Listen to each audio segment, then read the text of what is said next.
안녕하세요. 부천지우 두건율입니다. 오늘은 차와 속쓰림에 관한 이야기 말씀드려볼까 합니다.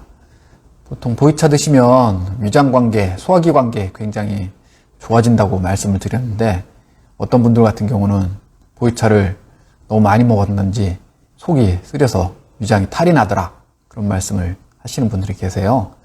근데 이제 저희들이 처음에 그 이야기를 접했을 때는 되게 어린 생보이차를 드시고 계셨어요. 그런 분들이 차는 만들면 한 5년은 지나야 미생물 발효가 이제 본격적으로 시작되기 때문에 그 이전에는 사실상 차가 아닌 나뭇잎 상태라고 보시면 됩니다. 그런 차를 하루에 1리터, 2리터씩 드시면 당연히 속이 쓰릴 수밖에 없죠. 최근에는 좀 나이 든 보이차를 5년이 넘고 10년 가까이 된 보이차를 드셨는데도 그런 속쓰림 현상이 생기더라 하시는 분들이 많이 계시더라고요.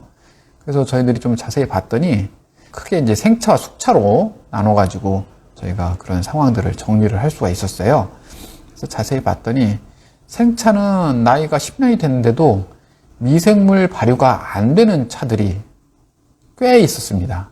그런 차들은 미생물 발효가 안 됐으니까 여전히 나뭇잎 상태로 머물러 있는 거죠. 그래서 그런 차를 드시면 당연히 속이 쓰립니다. 그거는 녹차에 준해서 하루에 먹을 것 반잔 이상 드시면 안 되는 차인 거죠. 사실상 보이차가 아니고 녹차인 겁니다. 초식동물인 소를 예로 들어볼게요. 초식동물인 소도 여물을 줄 때 쇠죽을 끓여서 먹입니다. 왜냐면 윗속에 들어있는 미생물들이 그 플립 상태로, 날 것 상태로 그냥 들어가면 제대로 분해를 못하기 때문에 그걸 한번 끓여갖고 넣어주는 거죠. 그러면 소들이 그거를 씹어 먹고 위에서 한번 발효를 시킨 다음에 다시 한번 또 되새김질을 해서 먹습니다. 그렇게 먹어야만 탈이 안 생깁니다. 근데 사람은 위가 하나밖에 없잖아요.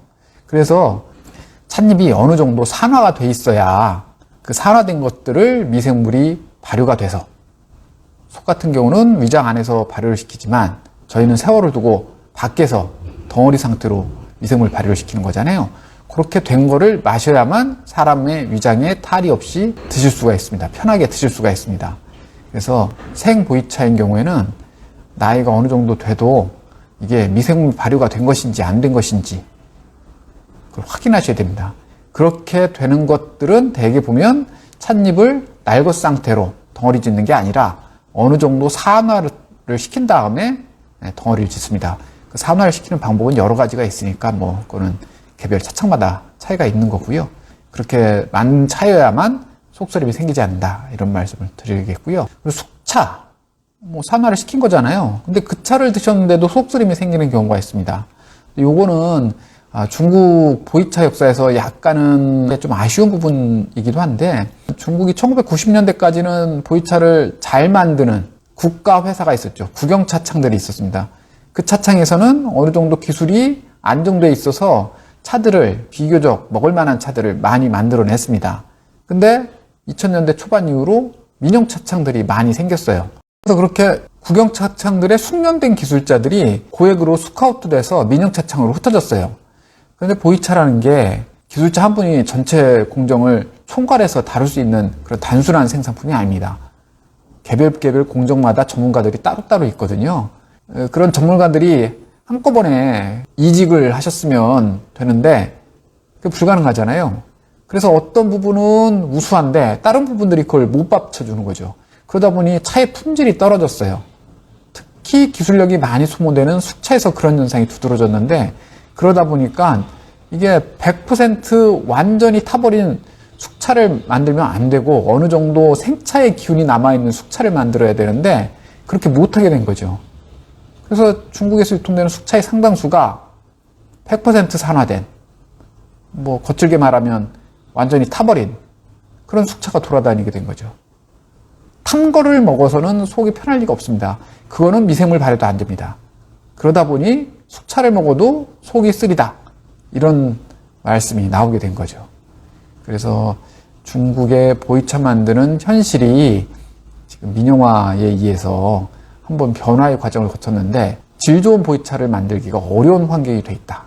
그래서 제대로 된 보이차를 구하셔서 드셔야만 속쓰림을 예방하실 수 있고 더 나아가 위장계통, 소화기계통의 불편함을 해소하실 수 있다. 이런 말씀을 좀 드리고 싶고요. 그러면 그런 보이차는 어떻게 구하느냐? 간단합니다. 차우리는 집에 직접 가셔서 드세요. 같이 드셔보시면 차를 우리시는 분이 같이 드시는 차가 있고 같이 안 드시고 판매만 하는 차가 있습니다. 왜 그런 현상이 발생하냐면 소비자는 한 번 가셔서 드시면 그뿐이지만 크게 충격을 받지 않지만 판매자는 그걸 하루에도 몇 번씩 계속 반복해서 드셔야 돼요. 그래서 그 차에 자신이 없으면 안 드시게 됩니다. 그래서 내가 차를 고를 때는 판매자가 같이 시음을 하면서 그 차에 대한 평가, 내용, 맛에 대한 설명을 충분히 해주시는지 그걸 확인하시고 차를 구하시면 적어도 몸에 해로운 보이차를 구하시는 일은 거의 없지 않을까 그런 생각을 해봅니다. 속쓰림을 겪으시거나 위장이 불편하신 분들은 치료 목적으로 보이차를 고르실 때는 좀 더 신중을 기하셔야 된다. 지금 중국에서 유통되는 보이차 현실이 녹록지 않다. 그런 말씀을 오늘 드리면서 줄이겠습니다. 여기까지 함께 해주셔서 감사합니다. 안녕.